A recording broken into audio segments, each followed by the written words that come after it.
Now we want to move from stories of gun violence to a gun owner and gun enthusiast who has decided he no longer needs or wants his assault rifle. So he did this. He destroyed it with a sledgehammer. Reporter Lauren Day from our affiliate KMIR tells us why. I think everyone has a right to defend their home, their way of life. Chad Wachter loves his guns. I first got into guns as a kid, hunting with my father. Among his prized weapons, this AR-15, but not anymore. He started having second thoughts after the San Bernardino terror attack at the Inland Regional Center, where his autistic son received treatment. So when my son is old enough to realize that someone went in there and shot up that place, and he sees that gun in my possession and asks me, "Why do you have it, Daddy?" I don't have a good answer. A very bad day for Tehama County. But it was Tuesday's shooting in Northern California that made him say enough. I can't do it. I can't have something in my house that's so easily could become a part of another situation like that, and I'm not going to get desensitized to it. I refuse to. It makes me feel like I've been a small man to think I needed one of these.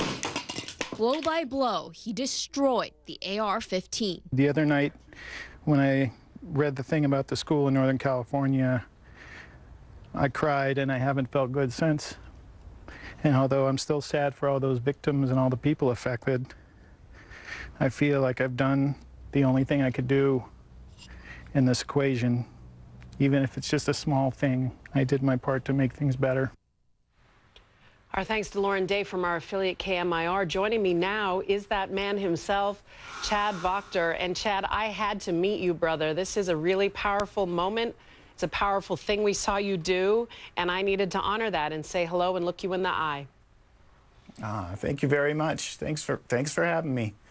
Well, I know you're still struggling with all of this. I think so many of us are. I mean, I don't know any human that wouldn't have been affected by what happened in Vegas, what happened in Sandy Hook, what happened in Tehama County, innocent people just being slaughtered. And it affected you. It really, truly did. Yeah, these mass casualty incidents are, I can't get desensitized to them. You know, there's probably a part of me that would like to, so I could go on without thinking about them throughout my day, but they're just, it's too much. Yeah, I know. Me too, honey. Sometimes I just want to hide under the pillow, you know, and think, look, maybe I'll let the world go by today because I can't. But we can't. We can't do that. We have to keep on living our lives. But you made this adjustment. You said, I don't need this assault rifle, and you destroyed it. Did you have second thoughts about that? Did your friends call you crazy? Oh, I've had thousands and thousands of insults on any of the Facebook posts about it. A couple pretty serious threats, but better than that, I have reached out and touched quite a few people that contacted me and told me that I changed their mind and gave them a new way of looking at things, and that made me pretty much bulletproof to all the insults. Yeah, honey. I want to focus on that, but you know I got to ask about that. You're telling me people threatened you because you decided to take a stand. I can almost not even understand the world we live in. So, okay, let's go back to what you do love. You do love guns. You are a gun collector, and you're not going to change that. But you just said, assault rifles, I don't need them, and we don't need them, and they shouldn't be in the hands of civilians. Yeah, I think so. I mean, it's military-oriented weapons that were designed for the theater of war, and there's something that keeps our troops safe. But any illusion that Americans in their homes with AR-15s are going to be the last line of defense to protecting our nation really detracts from the preparedness and effectiveness of our United States Armed Forces. You know, and that's a big argument people make with me about defending this, defending that, but you know, there's just, it doesn't make sense. It doesn't. What was the draw of this weapon for you originally when you first got it? Why did you like it so much? It's hard to say. I thought about home defense. I thought about how fun it would be to take to the range. I thought, oh, I'm getting older, the world's getting crazy, I should be more prepared for trouble. But one day when one of the people from the Inland Regional Center came to my house and was sharing her story while she was there to do an assessment on my son, she ended up telling me about that day. And I was looking in her eyes, and she had tears in her eyes, and I couldn't stop thinking about how she would feel if that military-oriented weapon was 15 feet from her in a closet in a safe. How horrible she would feel. And you're talking about the San Bernardino shootings that so many people know, and I know that that touched you. You have a son with autism, and I know being a parent, you want to protect those kiddos as much as you can, but this sounds like you want to protect your kiddos from that as well. Yeah, I can tell my kids how to act and how to treat people, but they're going to grow up and be exactly like myself or their mother. And so I have to do better. I have to show them by example, you know, not to live in fear, you know, use grace, use their manners, and don't look at everybody like a bad guy you have to protect yourself from. Just be a good person. You know, I believe you should be able to defend your home, but if 30 people are coming after you in your house, you've probably done something terrible. I have no need to fight an army, you know, and if I do, I probably deserve it. Well, you're quite a fella. I had to meet you, Chad Wachter. I've been getting lots of lessons in grace lately too, and you're an example of that, sir. Thanks for joining us today. Thank you. Really defining moment for you, it sounds like, and we appreciate getting a chance to talk to you. Thank you very much. All right, stay well, take care of that family. So Chad is not alone. A former soldier questions whether an assault rifle built to be a weapon of war should be available to civilians. So before the break, we introduced you to a California man who decided to destroy his own assault rifle as a statement against the recently deadly massacres involving that type of weaponry. We want you to meet a man who thinks civilians shouldn't have access to assault rifles at all. Josh Manning joins me, a civil rights investigator from Montana. A delight to meet you. Thank you for joining me. And let's give you a little perspective. Former military guy.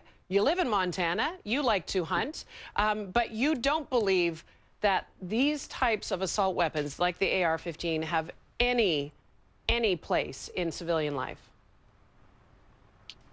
Yeah, Michaela, thanks for having me on, and thanks for having Chad on beforehand. I read a story before I prepared for this, and what he did is amazing, and for him to take grief for that is really just beyond the pale. I mean, he's a hero for taking a stand like that, and I think it's really up to us gun owners and us people who hunt or shoot for fun, both things that I do, to do that, to take that step.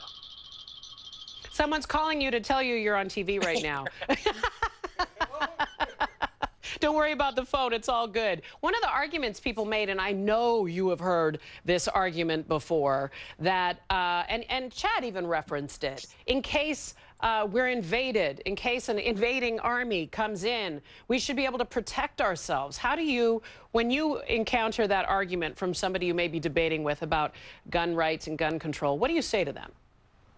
You bet. And this is going to make me unpopular. And as you said, you know, I'm from Montana. This isn't a popular place to take a position like this. But, I mean, this is how I feel. I'm not speaking on behalf of all veterans. I'm not speaking on behalf of all Montanans. The governor and Senator Tester will stay away from me. But I will tell you, you know, I agree with the statement made a long time ago, I think in the Supreme Court, where they said that, you know, the National Guard and the reserves, that's our militia. Our militia isn't a bunch of guys who take over a ranch in Oregon, who destroy it and who defecate all over it.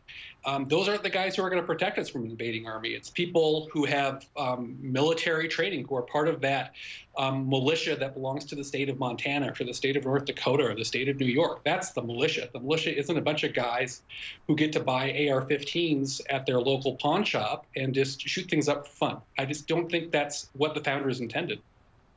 It's interesting how There is a tendency in the nation to avoid conversations about gun control. It's how you can sort of pitch a fight with somebody within a matter of seconds. But I have noticed there's been more of a movement to talk about common sense gun laws. And we've had a chance to speak with gun owners and enthusiasts like yourself about the fact that there is room, maybe if not a black and white issue. We're not going to be able to take all the guns off the streets and out off the black market, etc. But is there a way that we can find some of that gray area, a safer place in between, common sense laws that'll prevent these guns from getting in the wrong hands?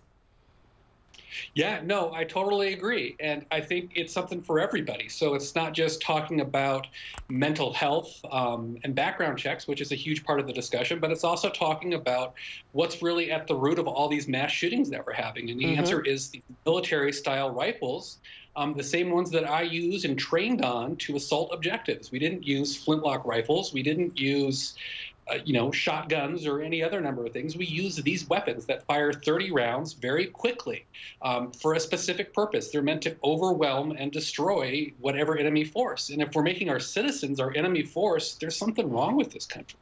Yeah, when you're making concert goers and babies and church worshipers the enemy, it is so, as you said, beyond the pale. Josh Manning, a delight to speak with you. Thanks for making time, and maybe we can talk again. You're popular with me, kid. Thank you. All right, let's give you a check of the headlines here. President Trump is putting North Korea